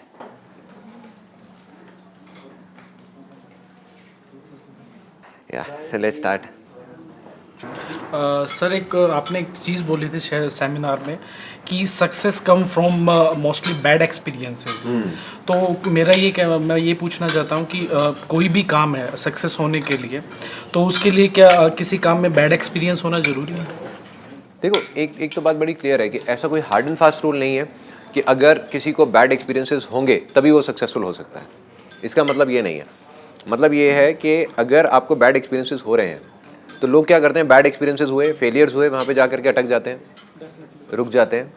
So my idea is very simple कि अगर कोई बैड एक्सपीरियंस आपको हो रहा है या कुछ भी ख़राब हो रहा है आपके साथ में, तो उसके पीछे एक बहुत बड़ी ब्लेसिंग छुपी हुई है। वो आज नहीं दिखती, वो कुछ टाइम बाद समझ आती है कि अगर मैं अपनी लाइफ में पीछे जितने भी बैड एक्सपीरियंसेस हुए, ऐसे 50 एक्सपीरियंसेस होंगे, उनको उठा करके देखूँ, अगर उसमें से एक भी मुझे नहीं हुआ होता तो आज मैं यहाँ नहीं होता। सो आज मैं जो कुछ भी हूँ अपने उन बैड एक्सपीरियंसेस की वजह से हूँ। सो ये जो चीज़ है उस टाइम पे नहीं समझ आएगी। आज आपको एकदम से एक ख़राब एक्सपीरियंस हुआ, आज मैं आपको आकर के ये बात कहूँगा, आपको यार ये तो ज्ञान है। बट 2 साल बाद, 3 साल बाद अगर आप उस टाइम पे समझ जाओगे कि नहीं यार ये ऐसा कुछ है, लेकिन अभी समझ नहीं आ रहा, कोई बात नहीं, छोड़ देते हैं, कभी ना कभी समझ आएगा। मतलब इन शॉर्ट ये है कि अगर कभी कोई बैड एक्सपीरियंसेस हो आपको, या कोई फेलियर्स हो या कुछ भी हो, तो उसको सोच करके ना ये नहीं सोचना कि यार मेरे साथ ऐसा क्यों हो रहा है, क्या हो रहा है। अगर आता भी ये थॉट तो आए, उसको जाने दो and just think about it कि अच्छा है मेरे साथ में ये हुआ। आज नहीं समझ आ रहा कि क्यों अच्छा है, दुनिया भी देखेगा यार इसमें क्या अच्छा है, बट जब समझ आएगा then you will realise and understand कि हाँ, I was the chosen one because of which मेरे साथ में ये हुआ। देखिए सर, आजकल जैसे दिल्ली में आसपास 5-5 साल के बच्चों के साथ जो हो रहा है, उसमें क्या किसका भला है, ये बाकी मुझे बात समझ में आती है, लेकिन जब ऐसी घटनाएं घटती हैं तो मुझे नहीं लगता है करने वाले का भला हो रहा है या जो जिनके साथ जो विक्टिम्स हैं उनका क्या भला हो रहा है। I will give you a very simple example कि आज अगर हमको कहीं पे दर्द होता है, तो अगर हमको दर्द होता है ना, तो कई बार लोग क्या करते हैं, इनफैक्ट मैं भी ऐसे ही करता था। जैसे ही मेरे कुछ दर्द हुआ, सपोज गला ख़राब हुआ, मेरे गले की बड़ी प्रॉब्लम रहती थी, या थोड़ा सा जुकाम हुआ, तो मैं इरिटेट हो जाता था, फ्रस्ट्रेट हो जाता, यार फिर से ख़राब हो गया, अब 4 दिन तक ख़राब रहेगा या 5 दिन तक ख़राब रहेगा। या कहीं पे कुछ प्रॉब्लम हुई, जैसे पेट दर्द हुआ, तो मैं एकदम वो हो गया कि यार ये क्या हो गया मेरे साथ में, या कोई भी प्रॉब्लम हुई। Now I know it is a blessing, क्योंकि बॉडी क्या कर रही है, अगर हम बॉडी को समझेंगे कि वो सिग्नल दे रही है कि कहीं कुछ गड़बड़ हुई है। हम क्या कर रहे हैं, गोली खा के उसको दबा रहे हैं, है ना, but that is not a permanent cure. Body क्या कर रही है, अपने आप को ट्रीट कर रही है, अपने टेम्परेचर को बढ़ा के इंटरनल, और उसको ठीक कर रही है, क्लीन कर रही है, और हम उस क्लीनिंग को बीच में ही रोक देते हैं गोली खिला खिला करके। तो अगर सोसाइटी में ऐसा कुछ हो रहा है आज, तो इसका मतलब ये है कि कहीं कुछ गड़बड़ है। एंड इट्स वेरी इंटरेस्टिंग कि वो गड़बड़ क्या है। पहले रिएक्शन में हम सबको गुस्सा आता है, हम देखते हैं। In fact I was quite frustrated during my colourful interaction. उसमें I was in that zone कि जहाँ पर जा करके अभी जैसे आप लोग जिस तरीके से सोच रहे हैं ना, I was also thinking in the exact same line, क्योंकि न्यूज़ चैनल्स में यहाँ पे वहाँ पे हर जगह वही सब आ रहा था, रेप के बारे में, इन सब चीज़ों के बारे में। तो एंगर अंदर से, फ्रस्ट्रेशन, नफरत इतनी बढ़ गई कि इनके साथ ये कर देना चाहिए, इन लोगों को फांसी हो जानी चाहिए, ये हो जानी चाहिए, वो हो जानी चाहिए। Then when I went into meditation and all that, और मैंने जा करके अपने अंदर जा करके देखा, तो मुझे समझ आया कि रेपिस्ट एक्चुअल में है कौन, वो है या हम लोग हैं, और वो किस तरीके से हैं। आप ये सोचो कि एक बच्चा है जो स्कूल में जाते हैं, हमारे यहाँ पे बच्चे गवर्नमेंट स्कूल्स में कितने बच्चे जाते हैं, देखिए लाखों करोड़ों बच्चे होंगे ऑल ओवर इंडिया में। आज भी आप गवर्नमेंट स्कूल को छोड़ दो, ऐसे ऐसे प्राइवेट स्कूल्स हैं जहाँ पर बच्चों को मारा जाता है। मतलब थप्पड़ वप्पड़ मारना बड़ी नॉर्मल सी चीज़ है, ऑल्दो गवर्नमेंट ने बैन कर दिया है और ऑफिशियली ये चीज़ें नहीं हो रही, बट अनऑफिशियली सब कुछ हो रहा है, हर स्कूल में हो रहा है आज के टाइम में भी। और गवर्नमेंट स्कूल में तो पता नहीं क्या क्या हो रहा है, दे स्लैपिंग किड्स लाइक एनीथिंग। तो आप ये सोचो कि अगर एक बच्चे को किसी गवर्नमेंट स्कूल में किसी टीचर ने जा करके मारा, थप्पड़ मारा, और उसका कान का सुनने का वो ख़त्म हो गया, विच इज़ वेरी नॉर्मल, आपने न्यूज़ में देखी होंगी। बस ये है कि इन सब न्यूज़ को हम इतना इंपॉर्टेंट नहीं समझते, हम सोचते हुआ क्या है, कुछ नहीं हुआ ना। बट उस बच्चे की जिसकी रोज़ पिटाई हो रही है, और वो टीचर जो ये काम कर रही है, जो टीचर अपने आप को रेपिस्ट नहीं समझती या नहीं समझता, उसने क्या किया, उस बच्चे को इतनी नफरत दी, उस बच्चे की वो हालत कर दी कि उसको उस टीचर से नफरत हो गई, उसको अपने पेरेंट्स से नफरत हो गई, उसको पूरी सोसाइटी से नफरत हो गई। उसको जब वो चीज़ पड़ी और उसका एक कान से उसको सुनना बंद हो गया, तो वो हैंडीकैप्ड हो गया ना। और किसकी वजह से, हमारी वजह से, इसी सोसाइटी की वजह से, जिसको हम अच्छा मानते हैं और जिन रेपिस्ट को हम बुरा मानते हैं, और वो बच्चा बड़ा होकर के रेपिस्ट बन गया। तो अब गलती किसकी है? हाँ, उस बच्चे की है जो बच्चा बिल्कुल मासूम था हमारे जैसा, या हम लोगों की है, हमारी सोसाइटी की है, या सोसाइटी को भी छोड़ो यार, हमारी अपनी है, जो हमने ऐसे काम किए जिसकी वजह से वो ये शेप ले ली इन चीज़ों की। हम क्या कर रहे हैं, कहीं पर अगर मच्छर है ना, तो हम मच्छरों को मारने की कोशिश कर रहे हैं। हम ये दिमाग लगा रहे हैं कि कैसा कुछ ऐसा करें कि मच्छर काटना बंद कर दें। हाँ, मच्छरों को किसी तरीके से मार दिया जाए, मच्छरों को ये कर दिया जाए, वो कर दिया जाए। लेकिन हम ये नहीं देख रहे कि जिस गटर से वो मच्छर आ रहे हैं, वो गटर हम सबके अंदर है। चाहे कोई भी क्राइम हो, किसी भी तरीके का, मतलब you can read it anywhere, scientifically it's proven कि जो भी क्रिमिनल्स हैं किसी भी तरीके के, उनका आप चाइल्डहुड उठा करके देख लो, दैट्स लाइक अ नाइटमेयर। जो 20 साल पहले हुआ है उसका हम कुछ नहीं कर सकते। आप एक को मारोगे 2 आ जाएंगे, 2 को मारोगे 4 आ जाएंगे। बट हम ये ज़रूर कर सकते हैं कि आज जो बीज हम बो रहे हैं, जो बच्चे हैं, वो जो 20 साल बाद निकलने वाले हैं, आने वाले हैं सोसाइटी में, वो कैसे होंगे, वो हमारे हाथ में है। That is in our hands, वो सब हमारे हाथ में है। छोटे छोटे से स्टेप्स हैं, छोटे छोटे से। I give you a simple example. इसमें मैंने क्या किया, जब मैंने इस चीज़ को समझा, तो ESI नाम की चीज़ पता है किसी को? Employee state insurance and all. India में इतनी कंपनीज हैं, ये स्मॉल एंड मीडियम एंटरप्राइजेज, जिनको रजिस्टर होना चाहिए, जिसमें 10 से ज़्यादा एम्प्लॉयज़ होते हैं, कायदे से मैंडेटरी है, उनको रजिस्टर करना चाहिए। बट मैं ऐसी बहुत सारी कंपनीज़ को जानता हूँ जिन्होंने रजिस्टर नहीं किया हुआ। वो कहते हैं चलता है ना इंडिया में, क्या फ़र्क पड़ता है, कोई इंस्पेक्टर आएगा उसको पैसे खिला देंगे, क्या फ़र्क पड़ता है। So they don't give a damn to it. But उसकी वजह से वो ये नहीं सोचते कि एक ऐसा आदमी जिसकी सैलरी, ये किसके लिए है, जिनका सैलरी ब्रैकेट कम होता है, जिसकी सैलरी 6,000 है, 7,000 है, 8,000 है, अगर उसके घर में कोई ऐसी प्रॉब्लम आ गई कि उसकी वाइफ का ऑपरेशन है और उसके लिए 3-4 लाख रुपए चाहिए, तो वो कहाँ से लाएगा? मतलब वो अपने 200-300 रुपये बचाने के चक्कर में एक एंटरप्रेन्योर, जो हम ही में से एक है, उसी सोसाइटी में से एक है, जो ऐसे लोगों के बारे में उल्टा बोल रहा है, वही तो रेपिस्ट पैदा कर रहा है। अगर वो अपने एम्प्लॉयज़ का, जो उनके 50 एम्प्लॉयज़ हैं, हर एक का अगर वो इंश्योरेंस करा दे और उनके घर में उन लोगों की जानें बच जाएं, कुछ लोगों की भी, तो वो बच्चे कैसे निकलेंगे उस घर से? और अगर उस बच्चे की मदर की डेथ हो गई उसकी वजह से, तो बच्चा कैसा निकलेगा उस सोसाइटी में? And what I did was कि अपने यहाँ पे मैंने मैंडेटरी कर दिया। पहले इट वाज ऑप्शनल कि भाई कराना है कराओ, नहीं कराना नहीं कराओ, and I made it mandatory for every single person जो भी उस सेगमेंट में था। उनको ये होता था कि नहीं हमारा भी 1-1.5% कटता है ना, क्यों कटाएंगे एंड ऑल दैट स्टफ। मैंने कहा नहीं, वो तो कटेगा, अगर वो नहीं कटवाते हम अपने उसमें से काट देंगे, that is not a problem, but करेंगे। उसका रिजल्ट अभी कुछ महीने पहले आया। I wanted to call a guy here, he is one of our peons, उसका नाम है दर्शन, मतलब ही इज़ नॉट हेयर, वो अपने गांव जा रहा था कल, इस वजह से नहीं आ पाया। उसकी वाइफ की कुछ प्रॉब्लम हुई थी कुछ टाइम पहले, एंड कुछ ऐसा ऑपरेशन हुआ था जो पूरा का पूरा ESI से फंड हो गया 2.5 लाख रुपए का, जो अगर वो नहीं होता तो मुझे नहीं पता वो ऑपरेशन कैसे होता। So when I heard that story तो मुझे लगा कि हाँ यार कुछ सही चीज़ें हो रही है, कुछ चीज़ें ट्रैक पे जा रही है। तो अगर एक छोटी छोटी भी हम चीज़ें करने लग जाए ना, छोटी छोटी, तो I think there can be significant difference आने वाले 10 साल बाद या 20 साल बाद। Sir, I have a question. Right now, I am 19 years old, and it's my first year in engineering. I'm never able to decide what do I want to do in my life. Like my interests change during the course of my life. Sometime I want to be this, sometime I want to be this. After working on this on a particular thing, my interest again changes. No, now I want to do something different. My interest has gone down. So this fluctuating nature, I think is it a bit harmful or something like that? Or you could say that I might not have explored so many fields till now because I'm so young. But I cannot decide right now. Like, should I still be in my college or should I drop it out? Because I sometimes feel that the college might help me to discover what I want to do, or it may not. It's a risk. Just risk not for me but for my dad because he's investing his money. देखो, all I can say is एक बड़ा मज़ेदार सी चीज़ है। हम अभी दिल्ली में हैं, right? और कुछ लोगों को है एक बर्निंग डिज़ायर है कि यार मैं दिल्ली में रह के खुश नहीं रह सकता, मेरे को बॉम्बे जाना है। वो बिल्कुल फ्रस्ट्रेटेड है दिल्ली के नाम से ही। वो यहाँ पे रहेगा भी तो बिल्कुल मतलब खुश नहीं रहेगा और परेशान रहेगा, तो उसको तो बॉम्बे जाना चाहिए। जो दिल्ली में रह करके खुश है उसको बॉम्बे जाने की ज़रूरत क्या है, right? So unless and until you have that call with in yourself कि मुझे बहुत स्ट्रांगली ये चीज़ करनी है, तब तक उसको छोड़ने की ज़रूरत नहीं है जो आप कर रहे हो। ये मत समझो आप उसको छोड़ोगे तो आपको एकदम से कुछ और रातों रात मिल जाएगा। वो कॉल आनी होगी तो आ जाएगी।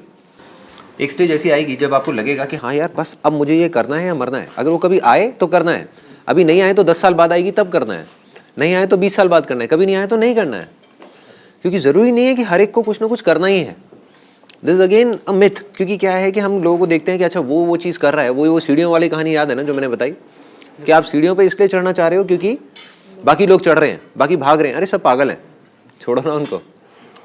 अगर आप अभी जो कर रहे हो उसको करने के अलावा आपके पास में ऐसा कोई और अर्ज नहीं है and you are doing it, और इसको आप करते रहोगे 4 साल बाद, उसके बाद में आप जॉब कर रहे हो और जॉब में भी आपको कोई प्रॉब्लम नहीं है।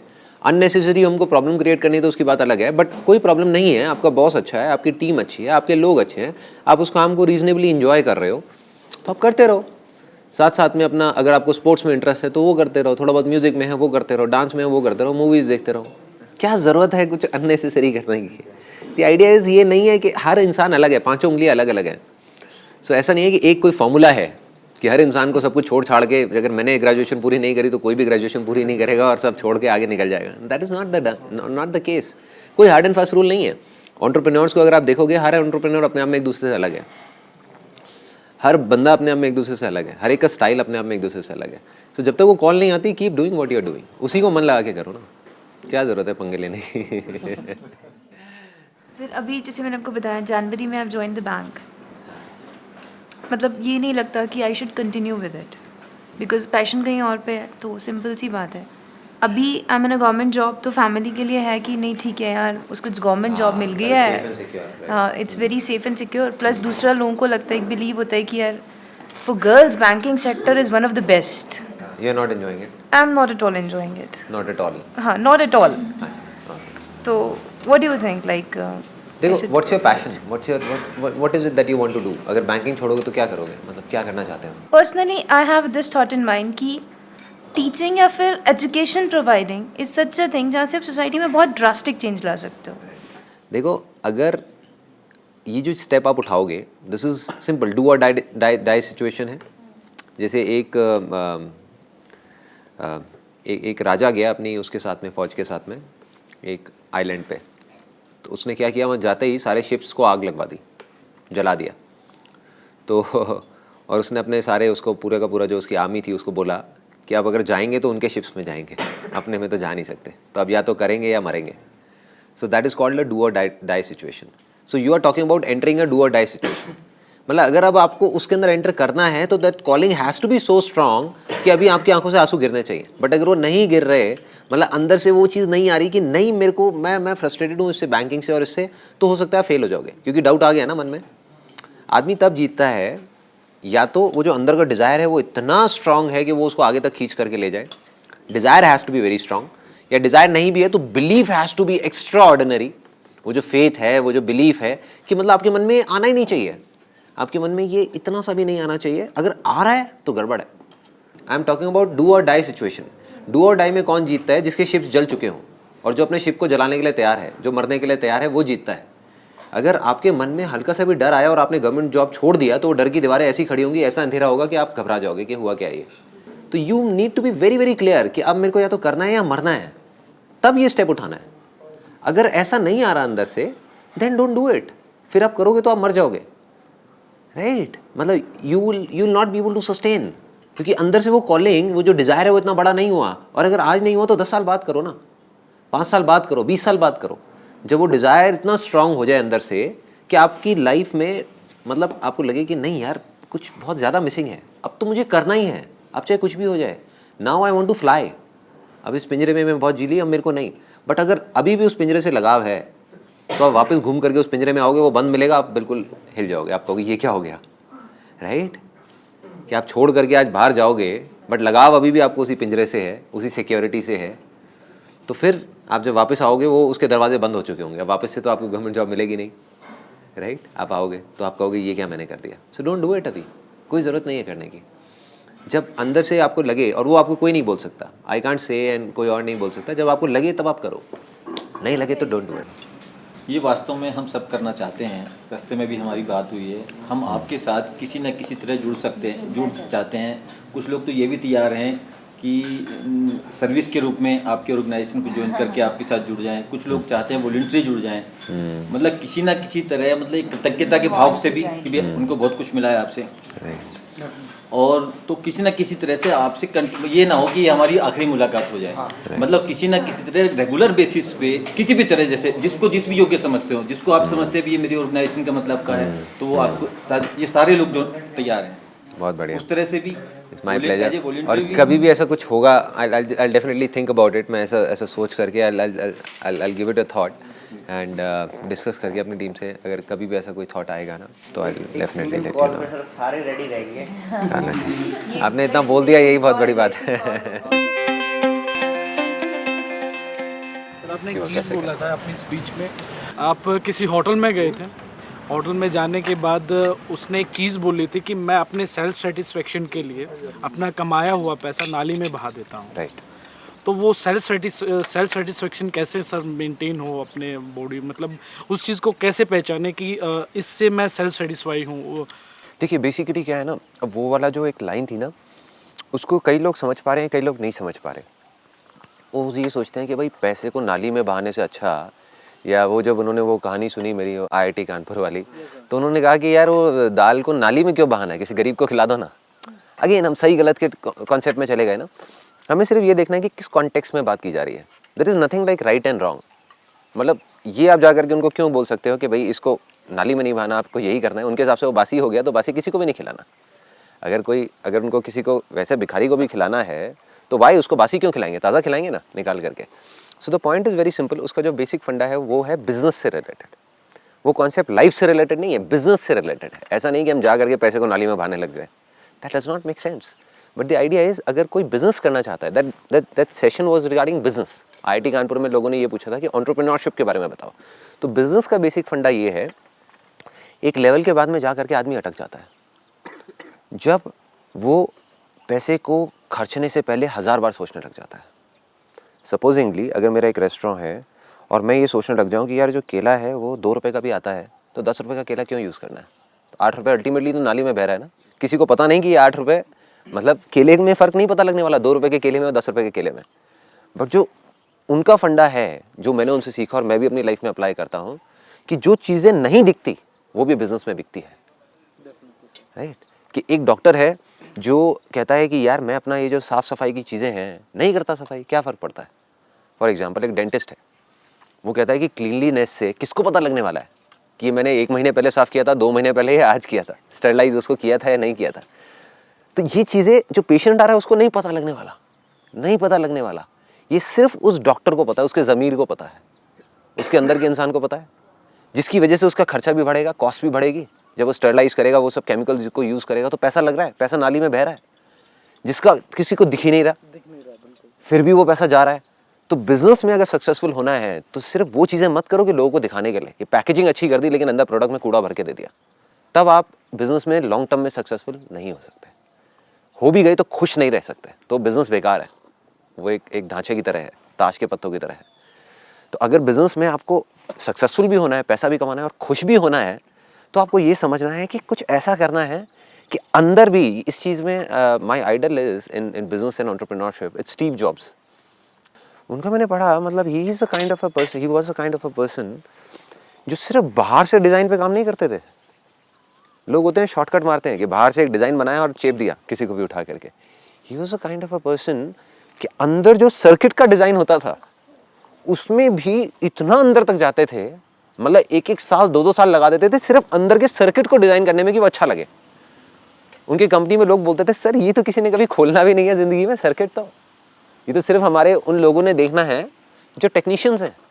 एक नॉर्मल आदमी जो मैक यूज़ कर रहा है, आईफोन यूज़ कर रहा है, उसको थोड़ी पता अंदर का सर्किट कितना सुंदर है। वो होता था कि नहीं भाई, कोई नहीं देख रहा, मैं तो देख रहा हूँ। तो अल्टीमेटली वो क्या कर रहे हैं, अपने पैसे को, टाइम को, सबको नाली में बहा दिया। But he has become the most successful entrepreneur ever. मतलब there is nobody like Steve Jobs in the history of the universe. और मुझे नहीं पता आगे भी कभी कोई आएगा या नहीं आएगा उस लेवल का। मतलब वो उस हद तक चले जाते थे चीज़ों को करने में कि जो नहीं दिख रहा किसी को भी, बट मुझे दिख रहा है तो मैं कुछ भी कर दूंगा। मतलब उन्होंने करोड़ों अरबों रुपया, करोड़ों बहुत छोटा वर्ड है, अरबों खरबों रुपया बहा दिया ऐसी चीज़ें करने में जो आज तक आपको या मेरे को या किसी यूज़र को पता भी नहीं है कि अंदर उन्होंने क्या किया हुआ है, और जिससे कोई फ़र्क भी नहीं पड़ता। अगर वो उसको नहीं भी करते, उसकी डिज़ाइनिंग में, अंदर की डिज़ाइनिंग में दिमाग नहीं भी लगाते, बाहर की भी डिज़ाइनिंग लगाते, तब भी वो आईफोन उतना ही बिकता जितना आज बिक रहा है। बट उसकी वजह से क्या हुआ, उनकी टीम को दिखा अंदर से, उनको खुद को दिखा। तो जिस फेथ की, जिस बिलीफ की मैंने बात करी है बार बार, वो इतना स्ट्रांग हुआ कि उनके चेहरे पे आया कि मैं अल्टीमेटली इस दुनिया का बेस्ट प्रोडक्ट दे रहा हूँ। और जैसे ही वो फीलिंग आई, वो फीलिंग अल्टीमेटली लोगों तक पहुँची, उनको बताने की ज़रूरत नहीं थी। It's not important. ऐसे ही हमारी कंपनी में, मतलब अगर हम कुछ भी करते हैं तो वो फीलिंग का सारा खेल है। ऐसा नहीं कि और लोग नहीं कर रहे हैं स्टॉक फोटोग्राफी का और ये सारी चीज़ें, बट हमारी फीलिंग है जिस वजह से हम नंबर 1 पे हैं। मतलब हम, जैसे एक हमारा जो अगर कॉम्पिटिटर है तो वो कहेगा कि यार एक काम करते हैं ना कि इस शॉट के लिए, एक शॉट के लिए ये इतना पैसा क्यों खर्चना है, ये काम तो 2000 रुपये में भी हो सकता है, इसमें ये 20,000 रुपये की इन्वेस्टमेंट क्यों करनी है, भाई कोई सेंस नहीं है। और सामने वाले को पता भी नहीं लगने वाला कि यहाँ पे 20,000 लग गया। तो मेरा सिंपल सा एक जवाब होता है, जैसे फॉर एग्जांपल अगर हमारे शूट होते हैं तो उसमें हम ब्रांडेड से ब्रांडेड कपड़े यूज़ करते हैं, जबकि हम ब्रांडेड यूज़ करने के बाद में लोगो हटा देते हैं, मतलब वो हम लीगली यूज़ नहीं कर सकते। तो एक टी शर्ट जो 50 रुपये की है, उसकी बजाय हम 5,000 रुपये की टी शर्ट यूज़ कर रहे हैं जिसके बारे में किसी को पता नहीं लगने वाला। लेकिन मेरा सिंपल सा एक जवाब होता है, हमें तो पता है ना, हमें तो पता है ना हम क्या कर रहे हैं। And that takes things onto a different level altogether. जब वो वाइब्स हमारे अंदर से निकलती है तो जो हमारे क्लाइंट्स होते हैं, जो वो लोग होते हैं, उनको नहीं पता होता ऐसा कुछ हो रहा है, but they feel so attached to the company, they feel like कि यार ये जो है ना, देन वो चिपक जाते हैं। तो जो हमारे क्लाइंट्स हैं उनके लिए इमेजेस बाजार is not just a vendor. अगर आप पढ़ेंगे जा करके हज़ारों मतलब टेस्टिमोनियल्स हैं हमारी साइट पे, यू विल फील दैट कि जो आपके इमोशंस है ना मेरे लिए एज अ पर्सन, वो उन लोगों के इमोशंस है for Images Bazaar. There are lot of people who can't live without Images Bazaar even for a single day. वो जा करके इतने बुरे तरीके से चिपक गए हैं। मतलब अब अगर हम अब अगर किसी वजह से हम बोल दें कि भाई साइट बंद रहेगी 1 हफ्ते के लिए, आई एम श्योर कि हल्ला मच जाएगा कि हो क्या रहा है। मतलब now they are addicted to it. एक जैसे होता है ना कि अगर कोई आदमी कहीं जाता है किसी स्पिरिचुअल गुरु के पास में और वो उसका मन नहीं करता वहाँ से हिलने का, मतलब कि फील लाइक कि यार मैं कनेक्ट हो गया हूँ, बस ये यहीं पे रहूँ मैं तो, जैसे हमारा कर रहा है। हाँ फॉर एग्जाम्पल मे बी। सो ऐसे ही उस स्पिरिचुअल बिजनेस को और स्पिरिचुअलिटी को अगर हम मिक्स कर देते हैं तो बिजनेस ऐसा बन जाएगा कि आपको छोड़ने का मन नहीं करेगा। जो एक होता है कि कस्टमर को सेटिस्फाई करना, ठीक है सेटिस्फाई कर दिया बस बहुत अच्छी बात है, फिर तो बिजनेस हो गया ना। एक है कि उसको डिलाइट करना कि वो एक्साइटेड हो जाए, वो कहे कि ये है। एक है उसको कुछ ऐसा करना which is beyond excitement and which is beyond delight, जो वो एक्सपेक्ट ही नहीं कर रहा, वो सोच ही नहीं रहा कि ऐसा कुछ होगा। The idea is very simple कि कहीं पर भी जा करके अपने को अटकना नहीं है, whether it's mind, body, soul, spirituality, business, entrepreneurship और job, whatever we are doing. As an employee हम हमेशा ये सोचते रहते हैं कि क्योंकि because I have been on the this side also and that side also, so I know कि एज एन एम्प्लॉई हम हमेशा ये सोचते रहते हैं कि हमारा एम्प्लॉयर हमारे लिए ये नहीं करता, वो नहीं करता, ये नहीं दे रहा, वो नहीं दे रहा, अरे इतना और कर दे, उतना और कर दे। बट कितनी बार होता है कि एज एन एम्प्लॉई हम बैठ करके ये सोचते हैं कि हम और एक्स्ट्रा क्या कर सकते हैं। इफ समबडी डज दैट, तो believe you me, I am on the other side, मतलब that means I am an employer, वो चीज़ दिख जाती है, वो दिख जाती है। जो हम सोचते हैं ना कि नहीं दिखेगा, कि हम तो अकेले में करेंगे, किसी को पता भी नहीं लगेगा, जब बॉस आया देखने के लिए तो सामने दिखाने के लिए बहुत सारी चीज़ें कर दी, वो भी पता लग रहा होता है उसको, बॉस को, कि ये कौन दिखाने के लिए कर रहा है, कौन अंदर से कर रहा है। और जैसे ही वो कनेक्ट बनता है तो वो ज़िंदगी भर का कनेक्ट बन जाता है। ये भी अच्छा हो गया।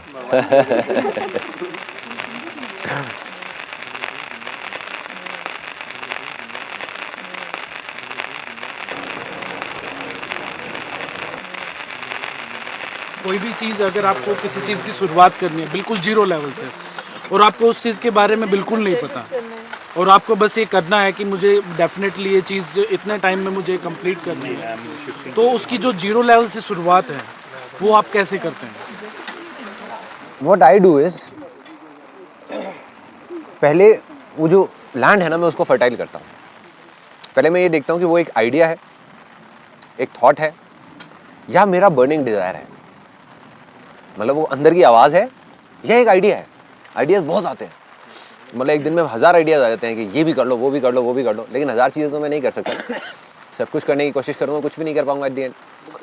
तो I just go by my inner voice. पहले मैं आराम से कुछ भी नहीं करता, ये भी नहीं रिसर्च करता कैसे करना है, क्या करना है।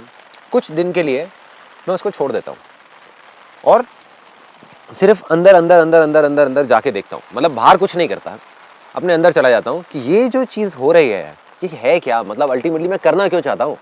अपने नाम के लिए, फेम के लिए, पैसे के लिए, अपनी ईगो को बूस्ट देने के लिए, या कुछ और ऐसा है which is beyond all this. तो जैसे ही जवाब मिल जाता है और पूरा पक्का जवाब मिल जाता है कि हाँ ये जो करने की वजह है ना, ये कुछ है यार, मतलब देयर इज समथिंग, तो फिर मैं तब भी कुछ नहीं करता। Then I just keep on reinforcing it. वो जो अंदर से जब मेरे को कंफर्म हो गया कि हाँ इसके पीछे इट्स समथिंग बियॉन्ड, मतलब ये ऐसा नहीं है कि कोई टेम्पररी चीज़ नहीं है, ऐसा नहीं कि मैंने आज करी और कल मर गई, मतलब दिस इज समथिंग टाइमलेस, कि जो मैं अगर 50 साल बाद पीछे मुड़ के देखूंगा तो मुझे लगेगा कि नहीं यार ये मैंने एक अच्छा काम किया, या खुद को अच्छा लगेगा देख करके। तो जब वो चीज़ पक्की हो जाती है तो अब मैं उसको पक्का करता हूँ, क्योंकि अगर मैं अभी भी एकदम से शुरू कर दूंगा तो मैं डगमगा जाऊंगा।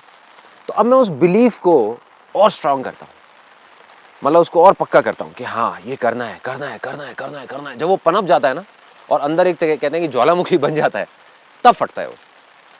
Then I take a step कि नहीं अब करना है, और फिर कैसे करना है तब तक मेरे को नहीं पता होता, बट फिर सारे रास्ते निकल आते हैं 2 दिन के अंदर अंदर, जो बिल्कुल कहीं नहीं दिख रहे होते। ऐसी ऐसी चीज़ें होती हैं जो पहले कभी हुई नहीं होती हिस्ट्री में कहीं पर भी, बट एकदम से सब साफ साफ नजर आने लग जाता है। हाँ ये करना है, क्योंकि मेरा बिलीफ क्या है कि सब कुछ आसान है, तो कुछ भी हो जाए सब आसान है। तो अब जब सब कुछ ही आसान है तो क्या हम सब कुछ कर सकते हैं? इफ़ एवरीथिंग इज ईजी और कोई बंदा बोले हाँ सब कुछ आसान है तो इसको मतलब सब कुछ ही करो ना, नहीं, सब कुछ आसान है लेकिन हम सब कुछ नहीं कर सकते। हम कुछ भी कर सकते हैं लेकिन सब कुछ नहीं कर सकते। सो द पॉइंट इज वो कुछ भी क्या है, क्या वो एक चीज़ है उन 1000 चीज़ों में से जिसको पकड़ना है? पहले उसको पकड़ के पक्का करता हूँ 10-15 दिन के लिए, महीने के लिए, 2 महीने के लिए, 3 महीने के लिए। जब वो पक्का हो जाता है, जब एक ऐसी स्टेज आ जाती है जब मुझे लगता है कि अब मैं अपने आप को नहीं रोक पाऊंगा, अब अगर मैं भी अपने आगे आकर के खड़ा हो जाऊँ, पूरे 1000 लोग आकर के खड़े हो जाए, लाखों खड़े हो जाए, पूरी दुनिया खड़ी हो जाए, दीवारें खड़ी हो जाए चारों तरफ से, अब मैं नहीं रोक पाऊंगा। Then I take a step. मैं अपनी लाइफ का एक सिनेरियो बता रहा हूँ, अब आप ये बताना कि ये टेम्परेरी है या शायद ऐसा ही रह जाऊँ मैं। फ़िलहाल मेरे अंदर का जो बच्चा है ना वो शांत है। तो जब से ये रियलाइज़ किया कि करना क्या है, उसके बाद से सारी चीज़ें सेकेंडरी लगने लगी। कभी आपने ये चीज़ फेस किया कि आपका जो इनिशियल पीरियड था, आप जब स्ट्रगल कर रहे थे, आपने कभी वो चीज़ थी कि नहीं काम के लिए आप इतने डेडिकेटेड थे कि बाकी चीज़ें सेकेंडरी लगने लगी, बाकी चीज़ों पे आप ध्यान नहीं दे पा रहे हो? 100%। देखो क्या होता है ना कि एक जोन होता है, जैसे मेरा एक जोन था कि जब काम नया नया शुरू किया था उस टाइम पे मैं डेली दिन में 18 घंटे भी काम करता था, लेकिन लगता नहीं था कि मैं काम कर रहा हूँ। सो देखो what you are saying is कि अगर मैं ये कर रहा हूँ तो क्या मैं उसको छोड़ दूँ? अगर आप उसको छोड़ रहे हो तो काम आपके लिए खेल होना चाहिए फिर। अगर वो भी खेलनी है तो बच्चा मर जाएगा अंदर का। सपोज़ स्पोर्ट्स पे मैंने कॉम्प्रोमाइज़ किया कि मैं डेली वॉलीबॉल खेलता था और फिर वॉलीबॉल से ज़्यादा मुझे उस टाइम पे लगा कि नहीं यार वॉलीबॉल से ज़्यादा, अब वो अंदर की कॉल होती है ना, अब अगेन उसमें सही गलत कुछ नहीं है। एक तरफ तो मैं कह रहा हूँ कि अपनी बॉडी पे ध्यान दो, एक तरफ मैं खुद ही आपको बता रहा हूँ कि मैं वॉलीबॉल छोड़ करके आई स्टार्टेड वर्किंग से 16 hours 15 hours day on computers to understand programming languages, क्योंकि मैं प्रोग्रामिंग बैकग्राउंड से नहीं था, उसको सीखना था ताकि उनसे उनकी लैंग्वेज में बात कर सकूँ। तो उसमें लेकिन मुझे मज़ा आ रहा था, वॉलीबॉल से ज़्यादा मज़ा आ रहा था, इसलिए मैं उसको कर रहा था, वो मेरे लिए खेल था। बट अगर आप उस काम को छोड़ के एक नए काम को कर रहे हो जो आपके लिए बर्डन है, देन आपके अंदर का बच्चा मर जाएगा। बच्चा जिंदा तब तक रहेगा जब आप किसी भी बोरिंग से बोरिंग काम को बच्चों की तरह खेल समझ करके करते जा रहे हो। आसान है, आसान है, अरे करो यार, मज़ा आ रहा है, मज़ा आ रहा है, मज़ा आ रहा है, मज़ा आ रहा है, तो मज़ा आना चाहिए कुछ भी आप कर रहे हो, तब आप सक्सेसफुल हो गए। मज़ा आना बंद हो गया, रस आना बंद हो गया, मतलब आपको लग रहा है कि मैं ये काम कर तो रहा हूँ लेकिन ठीक है बस पैसा कमाने के लिए कर रहा हूँ, then you will be a machine down the line. वो बच्चा मर ही जाएगा, वो जागेगा ही नहीं। मैं इसलिए इतने कॉन्फिडेंस से बोल सकता हूँ, मेरे बहुत सारे दोस्त हैं जिनके अंदर का बच्चा मर गया, क्योंकि उनका क्या हुआ कि उन्होंने ये सोचा कि हाँ मैं ये भी छोड़ दूँ, वो भी छोड़ दूँ, वो भी छोड़ दूँ, प्लस कुछ ऐसा करूँ जो सिर्फ और सिर्फ, मज़ा तो वहाँ पे था ही नहीं ना, सिर्फ पैसा कमाने के लिए, तो अटक गए। सर आपने एक चीज़ बोली थी अपने सेमिनार में कि अपनी स्पीच में कि जब मैंने अपना वो प्रोग्रामिंग स्टार्ट किया था तो 8 से 10 दिन मैं ऑफिस में ही रहा था और मैंने एक टारगेट लिया था कि मैं घर पे नहीं जाऊंगा जब तक वो चीज़ पूरी नहीं हो पाएगी। क्या एक पर्सन को अपने टारगेट पूरा करने के लिए अपने जो बॉडी है उसको तकलीफ़ पहुंचाना चाहिए? अगर आप मुझसे पूछेंगे चाहिए तो मैं कहूँगा नहीं, बट जो फेथ है वो कुछ ऐसी चीज़ें कराता है जो आपके दिमाग से परे है, राइट? हाँ, अब अगर आप कहोगे कि ये करना चाहिए तो मेरे से आप कहोगे नहीं, नहीं करना चाहिए। आप मुझसे कहोगे कि मुझे करना चाहिए तो मैं कहूँगा नहीं करना चाहिए था। आप मुझसे पूछोगे कि मुझे करना चाहिए, मैं कहूँगा नहीं मत करो। मगर अगर आपके अंदर कुछ ऐसा होगा तो आप मेरी कहाँ सुनोगे यार, मैं किसकी सुनता उस टाइम, मतलब अंदर कुछ और ही था ना, दैट फेथ वाज देयर। अगर किसी क्रिकेटर को आप जा करके कहोगे कि एक दिन में 12 घंटे प्रैक्टिस नहीं करनी चाहिए, आपकी बॉडी खराब हो जाएगी, तो हम सब जा करके उसको समझाएंगे नहीं, बट वो सुनेगा क्या किसी की?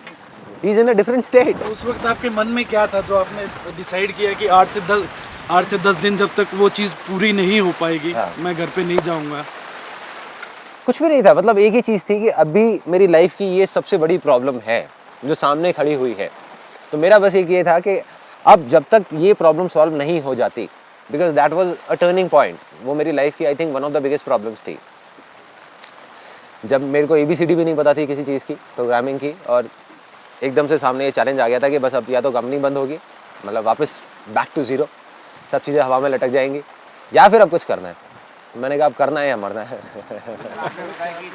को आपने मतलब अपने फैमिली को सेटिस्फाइड करके फिर विल की चीज़ आप कर रहे हो, आपने कम टाइम में कर ली, लेकिन यदि अभी हम सोचें कि हम वो उस पर ध्यान दें और उसमें टाइम ज़्यादा लग रहा है, तो कहीं ना कहीं ऐसा लगता है रिस्पॉन्सिबिलिटी जो है उससे कहीं ना कहीं।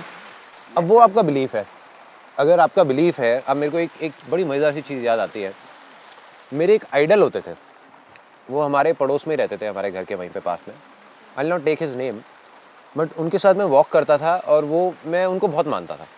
तब मैंने बिज़नेस अपना नया शुरू किया था और उनका बहुत बड़ा बिज़नेस था, मतलब उनकी कंपनी में करीबन 50-60 लोग काम करते थे और 25 साल से वो बिज़नेस कर रहे थे बहुत अच्छे लेवल पे। तो होता ही है कि जैसे अब आप में से कुछ लोगों को लगता होगा कि हाँ भाई संदीप महेश्वरी है, उसकी बातें सुनो, समझो और उसको फॉलो करो, ऐसे ही मैं उनकी बातें सुनता था, समझता था और उसको फॉलो करता था। तो एक बार मेरा उनसे डिस्कशन हुआ, मैंने कहा कि मैं ना आने वाले, तब मेरे पास कुछ भी नहीं था, कोई कंपनी नहीं थी, कोई कुछ नहीं था, मैं एज अ फोटोग्राफर था, लेकिन मैंने बोला कि मैं ना आने वाले 5 साल के अंदर अंदर एक इतनी बड़ी कंपनी खड़ी कर दूंगा। एक अमाउंट फिक्स हुई और वो मैंने उनको बोला, तो वो हंसने लग गए। वो कहते बेटा ऐसे नहीं होता, मुझे 25 साल लगे हैं इस कंपनी को बनाने में, तो ये मत सोच कि 5 साल के अंदर अंदर ये चीज़ हो जाएगी, हो ही नहीं सकता, इट्स इम्पॉसिबल। कहते हर चीज़ में टाइम लगता है, मतलब इट विल टेक टाइम। वो उनका बिलीफ था, लेकिन मेरा बिलीफ कुछ और था। और प्लस उन्होंने सारा समझा कि भाई तू क्या करता है, क्या रिसोर्सेज है। मैंने कहा मेरे पास में तो कुछ भी नहीं है, ये नहीं है, वो नहीं है आज, लेकिन मुझे ये पता है कि ये चीज़ होगी। उस टाइम पे कैसे होगी मुझे ये भी नहीं पता था। उस टाइम पे इमेजेस बाजार नाम की चीज़ क्या होगी मुझे पता ही नहीं था, स्टॉक फोटोग्राफी पता ही नहीं था। मैं एक सिंपल फोटोग्राफर था जो जा करके शूट करता था अकेला। बट मैंने उसी टाइम पे उनको बोला, मैंने कहा कि ऐसा कुछ होगा 5 साल के अंदर अंदर, कुछ इतना बड़ा एक इतनी बड़ी कंपनी खड़ी होगी। तो उन्होंने जब मना कर दिया, तब भी मेरे अंदर का वो जो बिलीफ था, वो फेथ था, क्योंकि मैंने कुछ और मान लिया था। उनकी जो एक्सपीरियंस था, उनकी जो थिंकिंग थी, उनका माइंड था, वो कह रहा था कि नहीं संदीप नहीं कर पाएगा। मेरा एक्सपीरियंस था, मेरा माइंड था, वो भी कह रहा था कि नहीं कर पाएगा। लेकिन जो अंदर का फेथ था, जो बिलीफ था कि नहीं तू कर जाएगा, कैसे करेगा पता नहीं, और फिर कर गया। एग्जैक्ट जो मैंने टाइम अपना फिक्स किया था कि 5 साल बाद ये चीज़ इतनी बड़ी होगी, ऐसे होगा वैसे होगा, वो चीज़ हो गई। सो अपना जो मांगते हो ना आप, जिसको बोलते हैं ना फेथ, जो भगवान से मांगते हो, थोड़ा सोच समझ के मांगो, क्योंकि जो मांगोगे वही मिलेगा। अगर आप गलती से भी ये मांग रहे हो कि यार कहीं मुझे टाइम ना लग जाए, तो टाइम लगेगा, तो टाइम लगेगा। उस टाइम पीरियड पे रिस्पॉन्सिबिलिटी ऐसे मैं नहीं मानता, लेकिन पेरेंट्स साइड से रहती है कि भाई पहले बीटेक करी, अर्न करो, सेट हो जाओ, शादी करो, मतलब उनका एक प्लेटफॉर्म है। बिल्कुल ठीक है। तो अभी सोच रहे हैं कि अनस्टेबल सब होता रहेगा, एक बार मन का कर लेते हैं कुछ एक बार, क्योंकि जब थोड़ा बड़े हो जाएंगे तब मन का करने का कुछ बचेगा नहीं। कोई दिक्कत नहीं है। देखो जो आपके अंदर से आ रहा है ना, मैं बस इतना कह रहा हूँ आपको कि आप जो भी मांगोगे दिल से वो आपको मिल जाएगा। आप ये मांगते हो कि 1 साल के अंदर अंदर मेरा एक ऐसा बिजनेस होगा जो संदीप महेश्वरी से 1000 गुना बड़ा होगा, ठीक है, और साथ में मैं वो भी कर रहा हूँ जो मैं अभी कर रहा हूँ, ठीक है, वो भी बहुत बड़ा होगा। अब अगर आपके मन में डाउट है कि होगा या नहीं होगा, तो नहीं होगा। मगर अगर आपने मान लिया कि ये होगा, तो दुनिया की कोई ताकत आपको नहीं रोक सकती। मेरे जैसे 1000 लोग आकर के आपके सामने खड़े हो जाएं कि नहीं होगा नहीं होगा, लेकिन आप कर जाओगे। कैसे करोगे पता नहीं। मैंने 5 साल मांगा था, आपके ऊपर है, आप 50 साल मांगो या 1 साल मांगो या 5 महीने मांगो, मांगने के ऊपर है, जहाँ पे आपको विश्वास हो सके। ऐसा भी मत मांगो कि हाँ 5 दिन में ही हो जाएगा, तो माइंड एकदम से क्या कहेगा यार ये नहीं हो सकता, और दिल भी एकदम से कहेगा नहीं हो सकता।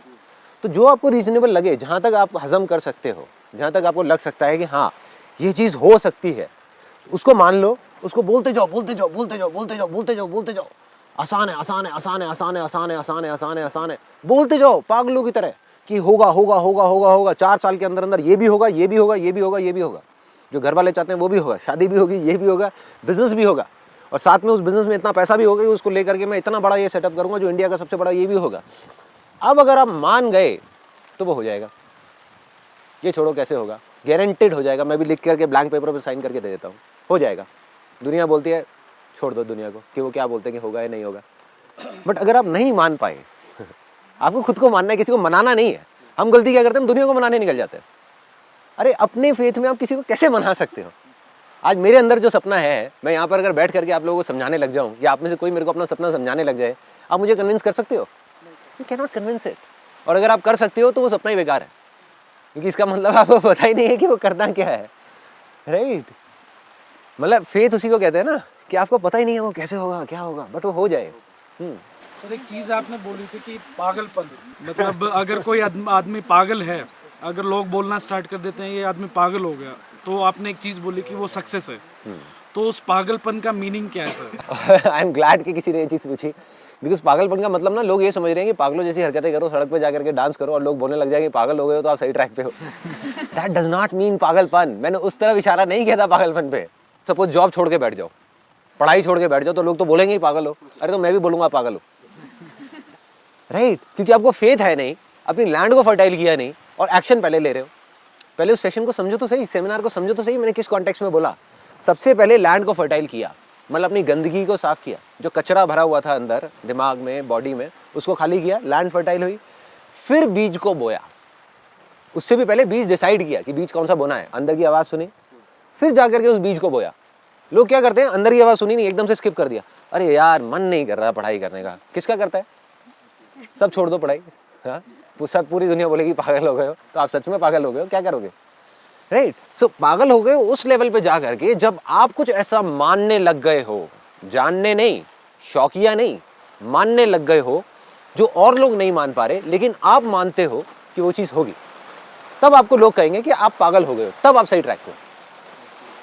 So the idea is you need to believe in something so strongly that has to be unshakable. एक आदमी ने पढ़ाई छोड़ दी, ड्रॉप आउट होना चाह रहे हैं, वो ये सोच रहे ड्रॉप आउट होके काम हो जाएगा। हाँ?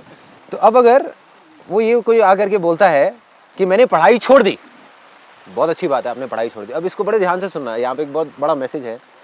वो यहाँ पर आकर के मेरे पास में बैठता है और मैं उसको बोलता हूँ भाई तूने पढ़ाई तो छोड़ दी, अब तो तू बर्बाद हो जाएगा, तू तो गया, ना तुझे नौकरी मिलने की, ना तुझे घर वाले सपोर्ट करने के, जो सच है, ठीक है, ना अब तू कुछ कर सकता, तू क्या करेगा? तू तो सड़क पे धक्के खाएगा भाई, भीख मांगेगा और वो डर के बैठ जाए, अबे यार मैं तो गया यार, ये तो सही बोल रहे हैं यार, ये क्या कर दिया मैंने, तो समझ जाओ वो सच में पागल है।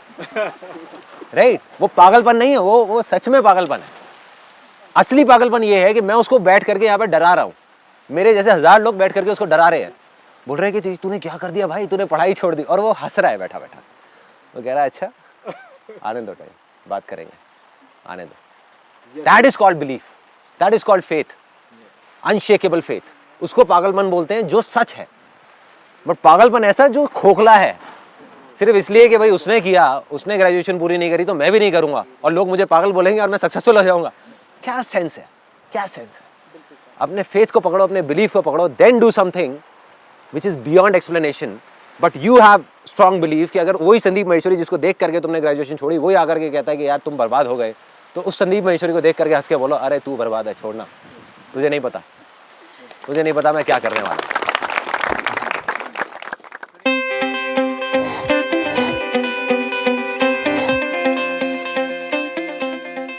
ये हौसला कैसे झुके, ये आरज़ू कैसे रुके, ये हौसला कैसे झुके, ये आरज़ू कैसे रुके, मंजिल मुश्किल तो क्या। पहले अलग जोन था, अब दूसरा जोन है और अब कुछ भी कर सकता हूँ। अभी मैं ये कह सकता हूँ कि आई एम फुल एनर्जेटिक। आसान है, आसान है, आसान है। मेरे अंदर तो बहुत बड़ा ड्रास्टिक चेंज आया। Sandeep Maheshwari is a selfless person. You know, and feel like doing something what he is doing, we can't match with him, but at least something different than what we are doing. Sir की बात करूँ तो मैंने इस अर्थ पे आज तक ऐसा इंसान नहीं देखा। बिल्कुल ऐसा लग रहा है कि सब कुछ बदल गया है। जाके अपने सारे सपने पूरे हो जाएंगे, पूरा विश्वास है। बिना कॉन्फिडेंस के आया था और फुल ऑन कॉन्फिडेंस के साथ जा रहा हूँ। शेयरिंग की फीलिंग को बढ़ाना सबसे ज़्यादा ज़रूरी है। He is a messiah for young generation. I am really fortunate enough to be here. Just one thing, आसान है। ऐसा लग रहा है कि जैसे मेरा पुनर्जन्म हो गया हो। मुश्किल तो क्या, धुंधला साहिल तो क्या, तन्हा ये दिल तो क्या हो।